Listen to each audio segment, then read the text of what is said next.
믿음 흔들기라는 제목으로 하나님 말씀 전하겠습니다.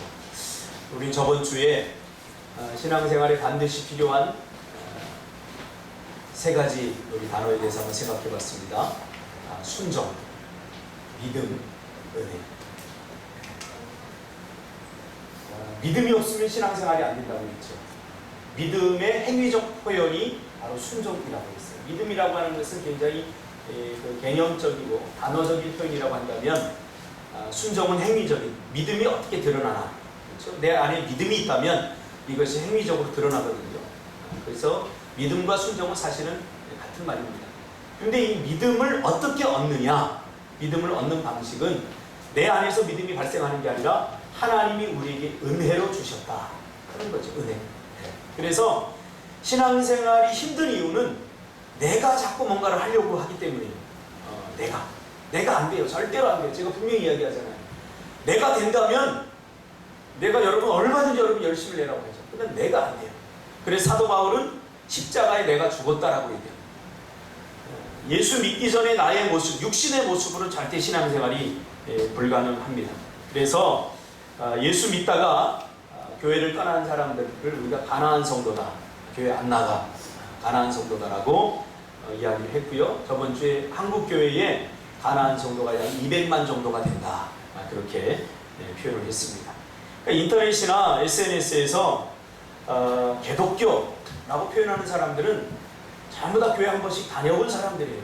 사실 교회의 생리를 모르고 교회에 대해서 잘 모르면 개독교라고 하는 말을 쓸 수가 없어요. 교회 안에서 교회 다니다가 믿음 생활 하려고 왔다가 또 상처받고 또 어려움을 당하고 또 내가 생각했던 것 같은 그러한 상황이 벌어지지 않으니까 교회에 실망하고 또 사람들에게 실망하고 그리고 교회를 떠난 거죠. 분명히 말하고 싶은 것은 믿음은 신앙생활은 교회에 나오는 순간 시작되는 게 아니라 믿음으로 예수 그리스도를 영접한 순간 시작되는 거예요. 그러니까 교회에 나오는 것 자체는 하나님의 부르심이라고 합니다. 하나님께서 부르시는 거예요, 교회에. 근데 믿음이 있어서 부르는 건 아니에요. 물론 믿음이 있어서 부르기도 하지만 하나님께서 믿음을 주시기 위한 과정으로 하나님께서 교회를 부르시기도 해요. 그래서 다양한 동기를 가지고 교회에 나오게 되죠. 어떤 사람은 사업이 망하고 이거 의지할 데 없으니까 교회에 오기도 해요. 이게 사실 하나님의 부르심이 하나이기도 하고, 또 어떤 사람은 병이 들어서 교회에 나오기도 하고, 또 내가 할 수 없는, 인간의 힘으로 할 수 없는 절대적 한계에 부딪히게 되면 우리 인간은 하나님, 신에 대해서 다시 한번 생각을 하게 되죠. 그래서 교회에 나오기도 하고 이렇게 합니다. 근데 교회에 나왔다고 해서 바로 믿음이 생기는 거 아니에요. 그래서 우리가 서로 교회 안에서 서로 비난하거나 정죄하면 안 돼요. 저 사람 왜 믿음이 없지? 왜 저 사람 저렇게 행동하지? 제가 경험한 바에 의하면 30년이 되고 40년이 되어도 믿음이 들어가지 않는 사람들도 있어요. 봤어요. 제가 어떤 장로님 돌아가시면서 나는 아무리 믿으려고 해도 천국을 자기는 인정할 수 없다. 그래서 담임 목사님이 굉장히 당황하시더라고요. 장로님이 그렇게 말씀하시니까. 그래서 거기 임종을 지켜봤던 모든 사람들 이렇게 보면서 저한테 푹 찌르더라고요. 빨리 다 내보내라고. 장로님 여러분 그런 말씀하시니까 다른 성도님도 얼마나 당황하겠어요. 그래서 제가 권사님들 또 집사님들 임종을 지키러 갔던 그분들 다 모시고 나갔어요. 그래서 제가 들어갔더니 목사님이 구원 영접을 시키더라고요. 결국은 영접을 하고 돌아가셨는데 아주 아찔한 순간이죠. 아찔한 순간이죠. 그러니까 믿음은 내가 아무리 발버둥 친다고 해서 생기는 게 아니에요. 그렇지만 우리가 지금까지 살펴본 바에 의하면 하나님께서 선물로 주셨기 때문에 그 선물을 우리가 받는 그 방식에 대해서 제가 이야기를 했죠. 앞으로도 계속 이야기를 할 겁니다. 자, 우리의 삶의 현장은 치열한 영적 전쟁의 현장입니다. 사단은 사람들이 믿음을 갖지 못하도록 그렇게 방해할 뿐만 아니라 또 이미 믿음이 있는 사람들의 믿음을 흔들어서 송두리째 믿음을 뽑아버리려고 그렇게 합니다.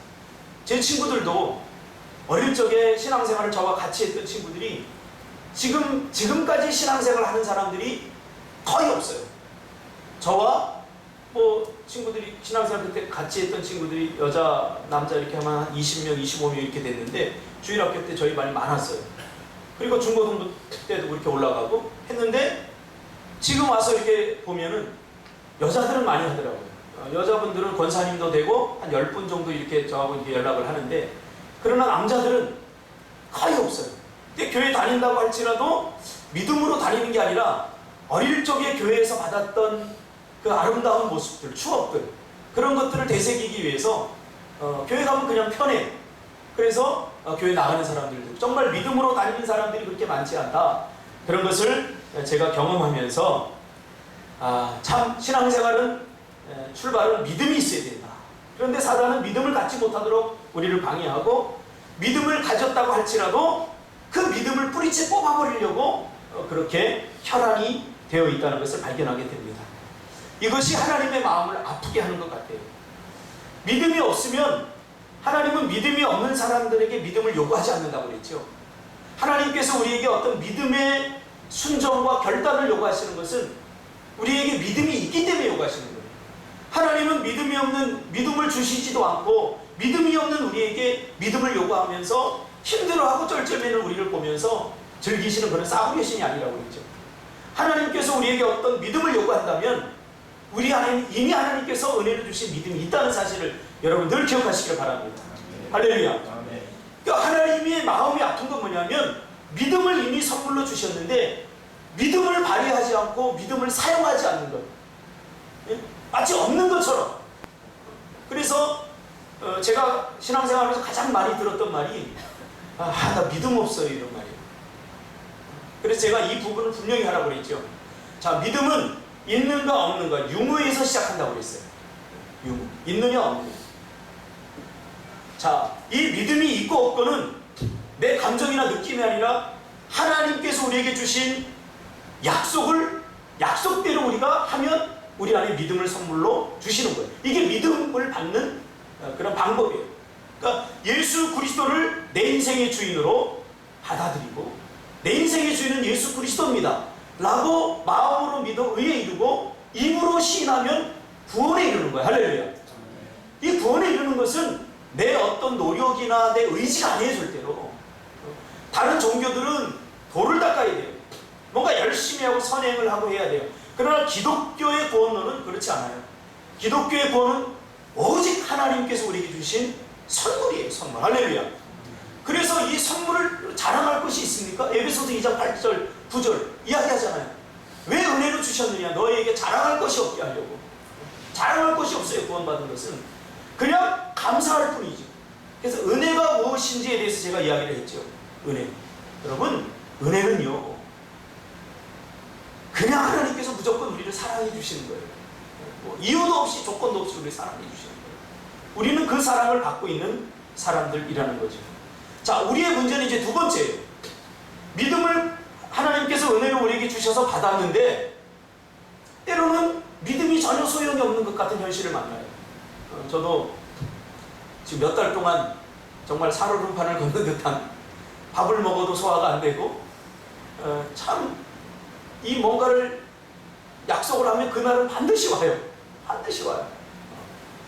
그래서 잠도 잘 안 오고 내 안에 믿음이 있음에도 불구하고 염려와 걱정이 생기더라고요.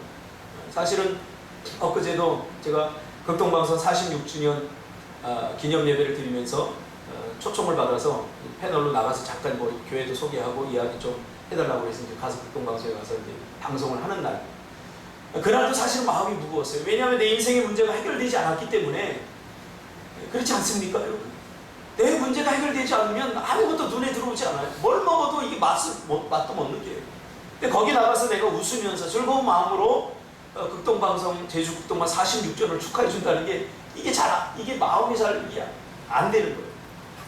그래도 약속을 했으니까 지켜야 되니까 가서 성의껏 제가 방송을 했습니다. 저희 집사람이 그런 얘기를 해요. 조금 무거웠다고. 그러니까 다른 사람들은 이게 못 느끼는데 이 가까이 사는 사람은 느껴요. 평소 같지 않고 조금 말도 좀 다운되고 무거웠다. 물론 이게 대본을 줬지만 대본대로 하지 않고 막 이 대단한 순발력을 요구하더라고요. 생방송은 대본을 줘놓고는 이대로 질문하지 않고 막 즉석적해서 질문하는데 막 당황스럽더라고요. 제가 한 20대, 30대만 되더라도 탁탁 치고 나가겠는데 지금 마음속에, 머릿속에는 온갖 내일 모레 내가 갚아야 될 돈이 있는데 이 생각을 하니까 아무 생각도 나지 않아요.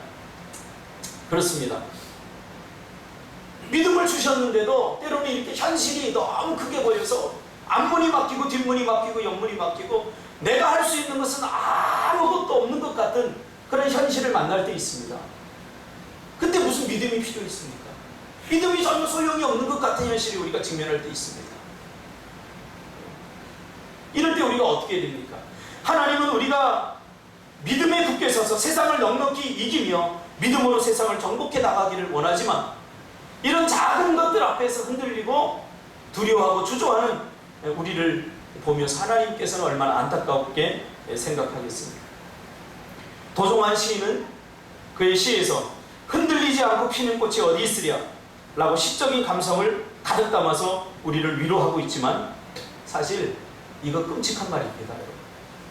시적 언어가 아니라 우리의 현실적 언어로 담아내면 흔들리지 않고 피는 꽃이 어디 있으랴. 우리는 전부 다 흔들리지 않고 피기를 원하잖아요. 그렇지 않습니까? 누가 흔들리면서 꽃을 피워내겠습니까? 이 흔들린단 말이 뭐를 의미합니까, 여러분? 고통이고 갈등이고 믿음이 우리 신앙의 현장에서는 믿음이 전혀 없는 것 같은 고통이요 환난이요 광야 아닙니까? 우리가 전번에도 교회 오빠 영화를 다큐를 봤지만 그게 흔들리는 거예요. 그게 흔들리는 거. 남편이 사기 암 진단을 받고 아내도 사기 암 진단을 받고 여러분 이게 흔들리는 거예요. 이게 흔드는 거예요. 그렇게 고난과 고통이 오면 과연 우리는 꽃을 피워낼 수 있겠습니까? 쉽지 않죠. 그러니까 이 도종환 시인이 흔들리지 않고 피는 꽃이 어디 있으랴라고 굉장히 감성적인 표현을 했지만 이거 우리의 삶의 언어로, 우리의 삶의 현장으로 들어와 보면 이것이 고통이고 광야고 이거는 우리가 경험하고 싶지 않은 그런 경험 아니겠습니까? 그리고요, 자꾸 흔들리면 나중에 뽑히게 돼요. 제가 이 정원 지금 다 가꾸고 있는데 이 제주도 풀이 얼마나 잘 자라는지 뭐 군데군데 나무도 씨앗을 떨어뜨리면 나무도 봐라 해가지고 나무도 어느새 이렇게 자라요. 진짜로. 내가 딱 배워냈거든요. 근데도 올해 보니까 이 옆에 나무가 이렇게 자랐어요. 그래서 어떻게 해요? 이 뽑아야 되죠. 뽑으려면 어떻게 됩니까? 흔들어요. 왜냐면 톱으로 잘라내면 싹을 또 틔우기 때문에 안 되는 걸 알았어요. 그래서 이제 뽑으려고 합니다. 뽑는데 어떻게 해요? 한 번에 안 뽑혀요. 흔들어요. 그래서 흔든다는 것은 결국 뭐냐면 뿌리를 뽑겠다는 거예요. 사탄이 우리를 흔드는 것은 우리의 믿음의 뿌리를 뽑겠다는 거예요, 여러분. 그 의도를 정확히 파악해야 돼요. 그냥 몇 번 흔들다 끝내는 것이 아니라 사탄이 우리를 흔드는 것은 너희들 신앙의 그 뿌리, 그것을 뽑겠다고 우리를 공격하는 거예요. 그러니까 정신 차리고 많은 성도들이 흔들리다 약해져요. 제 친구는 고등학교 때 너무 예수를 잘 믿었어요. 청소년부 회장까지 하고 여자였는데 제가 봐도 너무 멋진 여성이었어요. 믿음 생활 잘하고 막 주도적으로 뭔가를 하고 근데 어느 날 갑자기 저한테 그러는 거예요. 형사 하나님 없어 그러는 거예요. 그렇게 믿음 좋던 그 친구가 갑자기 형사 하나님 없어 그러니까 나 이제 교회 안 다닐 거야. 갑자기 저 앞에서 그런 선언을 했어요. 왜 그러냐 그랬더니 어느 날 자고 일어났는데 갑자기 마음속에 무슨 생각이 드냐면 이거 다 신앙생활하는 거 부질없는 짓이다. 하나님이 어디 있고 신이 어디 있느냐 그런 생각이 문득 들더라는 거예요. 여러분 사탄은 우리에게 침투적으로 생각을 줘요. 그게 뭐예요? 의심을 주는 거죠. 왜? 우리를 흔들기 위해서. 우리를 흔드는 거예요. 믿음의 뿌리를 뽑기 위해서. 사탄은 침투적으로 줘요. 저는 이렇게 많은 사람들이 믿음에서 떠나고 신앙에서 떠나는 것을 저는 많이 봤어요. 그래서 떠나면서 제가 하나님이 있다. 나는 분명히 하나님을 나는 만났고 인격적으로 영접을 했다. 네가 하나님을 너는 정말 만났느냐? 이렇게 만난 것도 똑같고 만나지 않은 것도 같대요. 그러니까 신앙생활 처음 할 때 이걸 우리가 분명히 해야 돼요. 하나님이 주신 믿음을 우리가 선물로 받았느냐? 내가 믿음으로 주님이 내 인생의 주인입니다 라고 믿음으로 고백하고 마음으로 믿어 의에 이르고 입으로 시인하여 구원이 이루어진 거예요. 이걸 자꾸 느낌으로 받으려고 하면 안 돼요. 기분이 좋으면 내가 구원 받았던 것 같다가 또 기분이 우울하고 또 신앙생활을 잘못하면 구원 받은 것 같지 않다가 이렇게 하면 안 돼요. 한 번 구원 받은 거 내가 입으로 시인하면 이 구원은 절대로 떠나지 않습니다. 할렐루야. 이 확신을 가져야 돼요. 우리가. 그 다음 우리의 싸움은 뭐냐면 믿음이 적고 많음의 싸움이에요. 현실이 내가 가진 믿음보다 더 크면 어때요? 현실이 더 크게 봐요. 믿음이 소용없는 것 같죠. 이럴 때는 어떻게 됩니까? 하나님 앞에 더 큰 믿음을 구해야 되죠. 그렇지? 예수님이 분명히 우리에게 말씀하신 거예요. 그래서 예수 믿다가 다른 종교로 간 사람이 약 200만 이상이라고 합니다. 약 560만의 사람이 가나안 천국입니다. 그래서 전도해보면 어제도 우리 전도를 했는데 한 밤 늦게 전화가 왔어요. 11시 넘어서 모르는 번호가 뜨길래 목사가 밤늦게 전화 받으면 약간 불안하거든요. 그래서 전화를 일단 받았어요. 그랬더니 그래도 인격적인 분이셔요. 여기 하기 코하루인데요. 이 전도지를 이렇게 자꾸 차에다 꽂고 그래서 이 쓰레기가 생기는데 우리가 감당을 못하니까 앞으로는 차에다 이거 꽂지 말고 사람에게 직접 주는 게 어떻겠느냐. 내가 봤을 때는 예수 믿는 사람이든지 아니면 굉장히 인격적으로 성숙한 사람인 것 같아요. 그래서 죄송합니다. 우리가 그 생각을 못하고 사람이 워낙 안 다녀서 저희가 신뢰가 되지 않은 선에서 이렇게 하려고 했는데 불편히 하게 했다면 죄송합니다. 다음부터는 우리가 좀 더 다른 방법을 한번 모색해 보겠습니다. 이제 하기코하로 당분간 넣지 마시기를 바랍니다. 그게 지혜예요. 또 갖다 꾸역꾸역 넣으면 우리가 보편적인 상식을 갖고 살아야 되거든요. 예수 믿는 사람들이라고 무조건적으로 다른 사람이 큰 피해를 주면 안 돼요. 그래서 우리가 또 기도하면서 다른 방법을 모색할 필요가 있어요. 제가 2번 받았어요. 이 앞에도 한번 빌라에서 전화가 왔길래 그 사람은 조금 몰상식한 사람이라 욕을 하면서 전화를 해서 나도 욱했지만 그걸 넣지 말자 당분간. 그 사람 이사 가거나 아니면 연세가 좀 드신 분이라서 돌아가실 날이 얼마 남지 않은 것 같은데 그때가 되면 우리가 넣고 당분간 넣지 말자 그런 얘기를 했습니다. 그래서 이사야 7장 9절에서 이사야 선지자를 통해서 하나님 뭐라고 말씀하시냐면 만일 너희가 굳게 믿지 않으면 너희는 굳게 서지 못하리라 라고 말씀하고 있습니다. 자, 저는 이 말씀이 너무 은혜가 돼요. 만일 너희가 굳게 믿지 아니하면 너희는 굳게 서지 못하리라. 굳게 믿다라고 하는 마음의 자세와 태도를 말한다면 굳게 서지 못한다고 하는 것은 삶을 말하는 거예요. 여러분들이 마음으로 굳게 하나님을 신뢰하지 않으면 여러분 삶에서 여러분의 믿음이 굳게 순종할 수 없다는 거예요. 삶에서 믿음을 발휘할 수 없게 된다는 거예요. 제가 목회를 하고 또 부교육자 생활을 오랫동안 하면서 성도들의 신앙을 분석한 바에 의하면 한국교회 성도들의 신앙의 흐름이 하나 있습니다. 이게 뭐냐면 시간이 흐르면서 믿음에서 더 굳게 서서 신앙이 성장하고 성숙해지는 신도가 있는가 하면 물론 극소수입니다. 대부분의 사람들이 시간이 흐르면서 신앙생활이 흐려지고 그리고 열정적이었고 뜨겁던 그 신앙들이 점점 식어진다는 사실이에요. 그래서 무슨 말을 하냐면 나도 옛날에는 그랬어. 지금 예수 믿고 예수 영접하고 신앙생활 정말 감격적으로 하는 사람들을 보면서 나도 옛날에는 그랬어. 너무 열심히 하지만 나중에 상처받아. 그냥 적당히 해. 저는 그 이야기를 들을 때마다 너무 마음이 아프고 가슴이 아팠어요. 그래서 그때부터 제가 가졌던 꿈이 뭐냐면 성도들 제가 잘 목회하고 목양하겠다 그게 아니라 나라도 한번 제대로 한번 믿어보자. 그래서 이 잘못된 이 사이클을 한번 바꿔보자 그런 생각.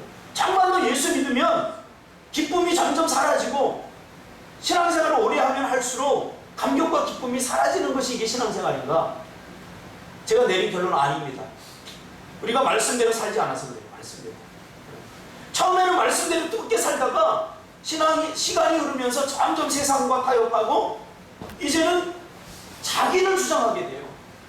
여러분 제가 거듭 말하지만 우상은 석가모니, 불교, 유교 그게 우상이 아니라니까요. 누가 우상이냐면 내가 우상이에요. 하나님을 절대적으로 의존하지 않는 나는 내가 곧 우상이 되는 거예요. 우상은 뭐예요? 자기 마음대로 하려고 그러잖아요. 하나님의 인도하심과 하나님의 터치하심을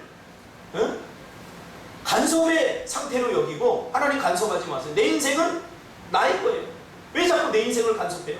내 마음대로 할 거예요. 내 뜻대로 할 거예요. 결국 우상이 뭐예요? 나예요, 나. 하나님을 의존하지 않을 때 내가 우상이 돼버리는 거예요. 그래 조금 미안하니까, 그래도 양심이 있으니까 무슨 이런 형상을 만들어 놓고 결국은 자기를 거기에 투사하는 거죠. 고대 근동 아시아의 이 왕들은 과연 우상이었어요. 그러다 보니까 자기가 신이다라고 말 못하니까 자기의 모든 생각을 집대성해서 우상을 만들었어요. 결국 뭐예요? 그걸 숭배하라고 하면 자기를 숭배하라는 거예요. 그 우상을 만든 것은 자기 생각, 자기 가치관, 자기 뜻, 자기의 미래, 이걸 우상에게 다 담아버렸다.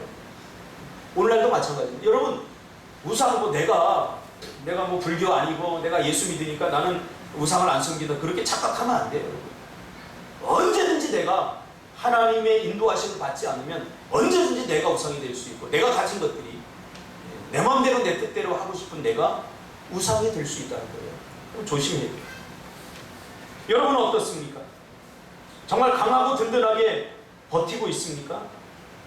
오늘 본문을 살펴보면서 믿음을 어떻게 든든히 지켜나갈 수 있는가를 한번 이야기해 보려고 합니다. 오늘은 본문은 예수님께서 예수님의 수제자였던 열정과 믿음의 사람이었던 베드로에게 뭐라고 얘기하냐면 초치는 이야기를 합니다. 베드로가 열심히 막 믿으면 어떻게 돼요? 김성훈 집사님, 인서가 막 열심히 신앙생활하면 어떻게 돼요? 잘한다. 또 하다가 좀 잘못하면 위로해주고. 그러니까 잘할 때는 칭찬하고 잘못할 때는 위로를 해줘야 돼요. 그렇게 하는 게 정상인데, 오늘 예수님은 굉장히 직선적이에요. 야, 베드로야, 너 나를 배신할 거야? 얘기합니다. 베드로가 지금 한껏 나는 절대로 주님을 버리지 않겠습니다. 나는 모든 사람이 주님을 배반한다고 할지라도 나는 믿음을 지키고 죽기까지 주님을 따르겠습니다 라고 덤벼드는 이 베드로에게 칭찬을 하지 못할 망정 내가 나를 부인하고 배신할 것이다 라고 이야기합니다. 그러니까 예수님은 이미 베드로가 자신을 부인할 것을 알고 있었습니다. 사실 우리가 뭐 대단한 사람인 것 같지만 아니에요. 우리가 빨리 인정을 해야 돼요. 하나님 없이 사는 우리는 아무것도 아니에요. 아무것도 아니에요.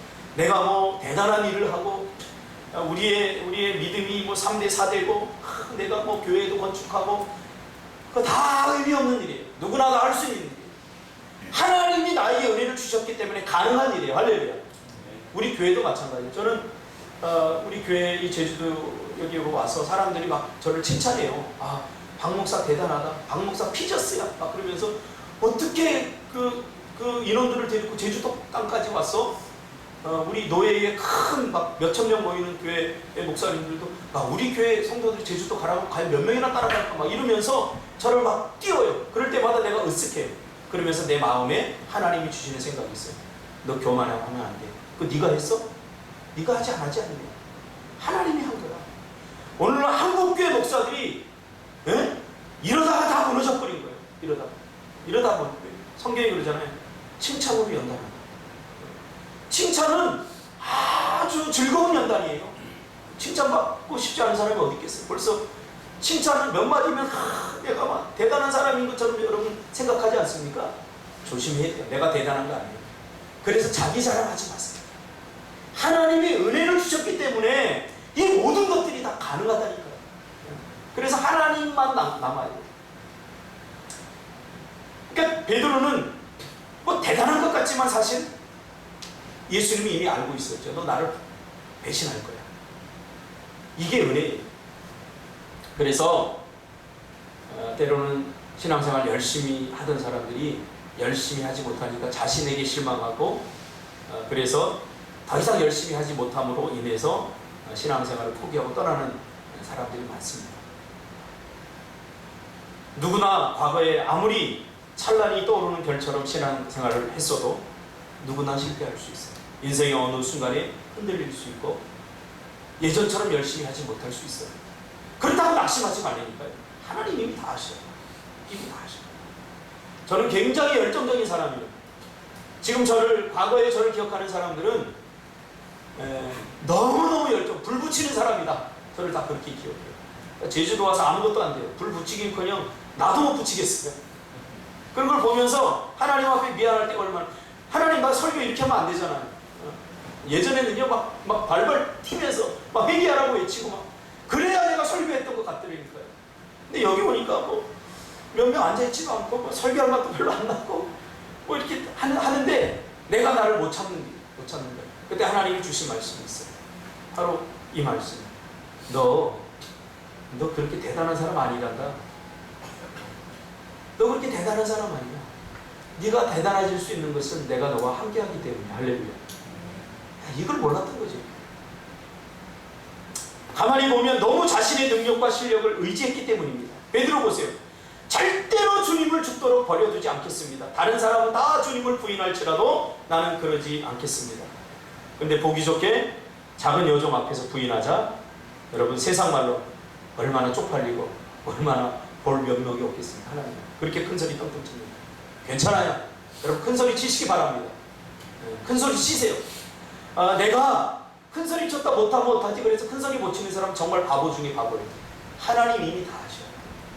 저는 우리 김태환 집사님 예전에 내가 힘들 때 태환아 어떡하지? 그럼 목사님 기다리세요. 내가 교회 지어줄게요. 그 말이 위로가 되는데 요새는 그 말 안 하더라고요. 그래서 제가 힘들어요.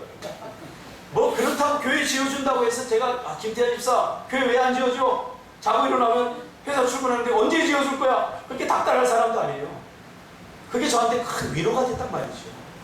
때로는 남편과 아내도 마찬가지예요. 야 여보 좀 힘들지? 좀만 기다려. 내가 돈 벌어줄게. 그러면 아내들은 너무 현실적이야. 그거 뻥인 줄 알면서도 그래 고마워 하면서 받아주면 얼마나 남자들이 힘을 내서 또 돈을 벌겠습니까? 그런데 언제 도대체 언제? 그 얘기 언제 한 거야? 10년이 돼서 20년. 그렇게 따지면 인생 살맛이 안 나요. 살맛이 안 나요. 예수님도 그런 거예요. 베드로가 알아요. 베드로가 그렇게 대단하지 않은 사람인 걸 다 알아요. 그리고 베드로가 쪽팔리니까 어떻게 했어요? 고향으로 도망가 버리잖아요. 이제 자기가 한 짓이 있는데 아직 주님의 은혜를 깨닫지 못해서 그래요. 주님의 은혜가 뭔지 아세요? 내가 어떤 죄를 지어도 내가 약속을 수만 번 수천 번 어겨도 하나님은 자기 자신에게 약속했어요. 내가 준석이를 절대 버리지 않겠다. 이게 교회 사역 다 내팽개치고 비행기 타고 매일 여자 만나러 다녀도 내가 그래도 너를 버리지 않겠다. 황금은 쥐꼬리만고 하면서 공중에 돈을 뿌리며 다니는 너의 모습을 보면서 내가 너를 버리지 않겠다. 할렐루야. 이럴 때 또 아멘 크게 해요. 이게 은혜 아닙니까? 우리가 뭘 잘해서 도대체 뭘 잘했다고 우리가 하나님은 별로 잘한 거 없어요. 하나님의 은혜. 태환 집사는 가끔 저한테 교회 사주겠다고 좀 큰 소리 쳐주면 좋겠어요. 이제 결혼하기 전까지 사회를 경험하기 전까지 뭔지 다 될 것 같고 뭔지 다 할 수 있을 것 같고 뭐 사업하면 다 뭐 천만 원, 뭐 몇 천만 원 한 달에 벌 수 있을 것 같고 다 그렇죠. 그러니까 부딪혀 보니까 어떻습니까? 이게 장난이 아니죠. 그래서 우리가 자꾸 작아져요. 그럴 필요 없어요. 그럴 필요 없어요. 하나님 앞에 미안할 필요도 없고 하나님께 약속 지키지 못했다고 미안할 필요도 없고 미안할 필요 없다니까. 하나님이 다 아셔요. 그것 때문에 하나님이 우리를 조건적으로 사랑하지 않았어요. 그래서 은혜라는 말이 뭐죠? 다들 자격이 없는 자에게 거저주시는 하나님의 거부할 수 없는 그 앞에 아예 하나 또 붙였어요.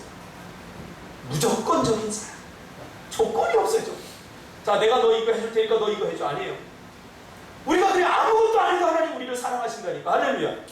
전 그걸 깨달았어요. 제주도 와서 사실은 내가 아무것도 안 했어요. 주일날 설교 한 번 하는 거 이게 전부였어요. 저희 집사람이 제가 열정적인 걸 알아요. 수요 예배, 금요 심야 기도회, 새벽 기도회 뭐 빼놓지 않고 뭐 계속해서 프로젝트 돌리고 이런 걸 아는데 여기에서 아무것도 안 하니까 오히려 집사람이 당황하더라고요. 그럼 저한테 여보 조심스럽게 우리 뭘 해야 되는 거 아니야? 아무것도 안 했는데 근데도 하나님은 저를 버리지 아니하시고 그때마다 저에게 힘을 주시다. 이 하나님이 여러분의 하나님이에요. 자꾸 뭘 할므로 공로주의. 그러면서 뭘 하고서 자기가 했다고 이렇게 티내지 마세요.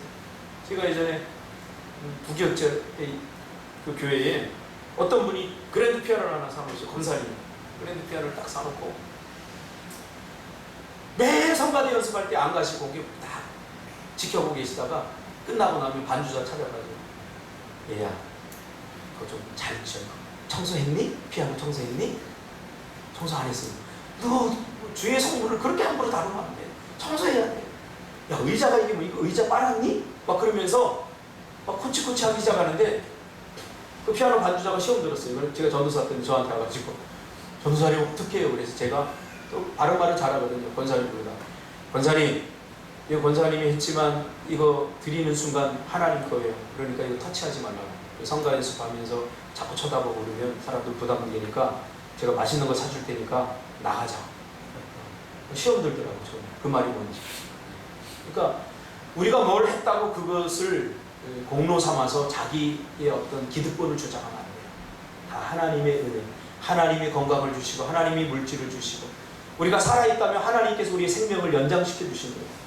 저는 아직도 어제 잠이 안 와서 카톡을 이렇게 보다가 거기 이용희 집사님 그 카톡이 아직도 뜨더라고요. 돌아가셨거든요. 그러면서 그 딸하고 이렇게 찍은 사진을 보면서 야 이게 참 산다는 게 뭘까? 이게 뭐 죽고 싶어서 죽은 것도 아니고 그 사랑하는 아내와 그 외동딸을 두고 돌아가시고 싶었겠습니까? 그러니까 우리 인생은 내 마음대로 되지 않는다는 것을 빨리 깨달아야 철이 들어야 돼요. 젊을 때는 잘 몰라요. 근데 젊어도 우리가 내 인생 내 마음대로 되지 않는다 그것을 빨리 깨달아야 철이 들어요. 저는 그래서 철이 빨리 들은 것 같아요. 5살 때 아버지가 돌아가시면서 그때부터 죽음. 사람이 죽으면 어디 갈까? 이 생각 그때부터 했어요. 그러니까 하나님께서 콜링하신 거죠. 부르신 거죠. 그러니까 여러분 주일학교 맡은 교사님들 우리 아이들 대수롭지 않게 여기면 안 돼요. 저는 이번에 아이들에게 숙제를 해줬어요. 부모님 인터뷰를 해라고 했더니 형욱이가 해왔는데 이거 뭐 노트를 안 가져왔더라고요. 그래서 내가 그랬어요. 형욱아 믿을게. 네가 한 거 목사님 믿을게. 그래서 숙제 한 거를 내가 알 테니까 뭐 걱정하지 마. 학교 가면 선생님들이 안 믿을지 모르지만 목사님 네가 했다면 믿어. 그렇게 했어요. 그래서 이제 기억나는 대로 발표하게 했어요. 그랬더니 형욱이가 그걸 찾았나 모양이에요. 그래서 엄마하고 인터뷰하고 녹음한 거를 밤 11시 몇 분이 됐는데 얼마나 미안했을까요? 했는데 그걸 잃어버렸습니다. 근데 그걸 해서 보내줬어요. 그래서 제가 자면서 그걸 들었어요. 들었더니 야, 그 질문을 했는데요. 야, 아이가 무슨 이런 질문, 이런 생각을 다 했단 말이야? 그럴 정도로 아주 사색적이고 깊은 질문을 하는 것을 봤어요. 그러니까 여러분 우리 인간은 다 똑같아요. 뭐 나이가 많고 적고를 떠나서 인간의 본질은 우리가 죄인이라는 사실 거기서부터 출발을 해요. 그래서 주일학교 선생님들도 아이들을 대충 가르치려고 하면 안 되죠. 걔들 다 느끼고 다 깨닫고 다 경험해요. 왜 준서가 매일 태한 집사와 바짓가랑이만 자꾸 늘어지겠어요? 태한 집사에게서 사랑을 느끼기 때문에. 다른 거 없어요. 준서가 사랑이라고 느끼는 건 뭐냐면 그냥 받아주는 거.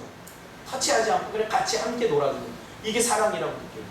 그런 반면에 인서는 그걸 사랑이라고 느끼지 않아요. 그러니까 사람마다 다 다른 거예요. 근데 다 다른 그 사람들을 통 안에 다 가둬놓고도 똑같은 사람이 돼. 이게 공교육이거든요. 교회에서는 그래서는 안 돼요. 있는 모습 그대로 비난하거나 있는 모습 그대로를 받아들이고 얘는 왜 쟤 같지 않지? 쟤는 왜 얘 같지 않지? 그러면 안 되는 거예요. 왜? 하나님이 우리를 그렇게 사랑하시기 때문이죠. 하나님 우리 그렇게 사랑하지 않습니까? 만약 저보고 야 박 목사야 너 왜 김성원 집사님처럼 키가 안 큰 거야? 이렇게 접근을 한다면 저는 할 말이 없어요. 저는 죽어도 키를 이제 뭐 가끔가다 TV에 성장판 그런 얘기 나면 혹시 나도 클 수 있나? 이렇게 미련을 가져보지만 이미 성장판 다친 지는 오래돼요. 그런 거예요. 바꿀 수 없는 게 있어요, 우리가.